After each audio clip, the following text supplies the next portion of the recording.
développer sur 6 minutes.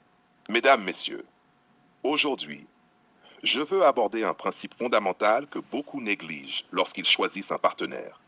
Le respect de l'autorité masculine et des figures parentales, en particulier du père. Oui, je sais que certains pourraient froncer les sourcils à l'idée d'un discours sur l'autorité. Mais laissez-moi vous expliquer. L'autorité masculine n'est pas synonyme de domination aveugle ni de violence. Elle est une structure, un cadre, un repère. Elle permet de donner un sens, de poser des limites et de créer un équilibre. Une femme qui méprise systématiquement cette autorité, qui rejette le rôle de guide ou de protection que peut avoir un homme, montre une résistance fondamentale à la structure et à l'ordre. De la même manière, une femme qui déteste son père, sauf bien sûr en cas de violence avérée ou d'actes punis par la loi, révèle une fracture dans sa perception des figures d'autorité et de respect. Le père est la première figure de référence masculine, le premier miroir dans lequel elle voit comment un homme peut être protecteur, juste et digne de confiance.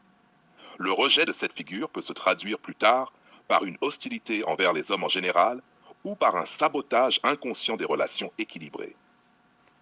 Choisir une partenaire qui méprise ses valeurs, c'est prendre le risque de construire un couple sur des bases instables. Les conflits deviendront fréquents, non pas à cause des différences d'opinion ponctuelles, mais parce que le fondement même du respect et de la compréhension mutuelle sera absent.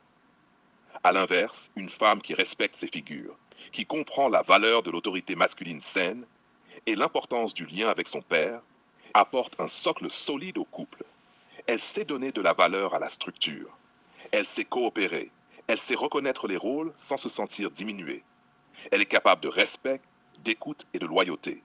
Je ne parle pas ici de soumission aveugle. Il ne s'agit pas de plier sous le poids de l'autre, mais de construire un partenariat où chacun trouve sa place, où la complémentarité est réelle et où le respect est mutuel. Une femme qui respecte ses principes ne se perdra pas dans la rébellion gratuite. Elle ne cherchera pas à dominer par peur ou par rejet. Elle pourra avancer à vos côtés confiante et loyale.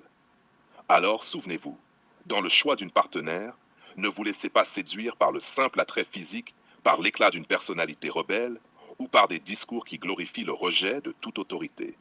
Cherchez celle qui sait respecter, celle qui sait honorer les liens familiaux, celle qui peut marcher à vos côtés sans heurter les fondements de votre équilibre. C'est sur cette base solide que l'on peut construire un amour véritable, durable et une vie de couple où chacun grandit et s'épanouit. Merci.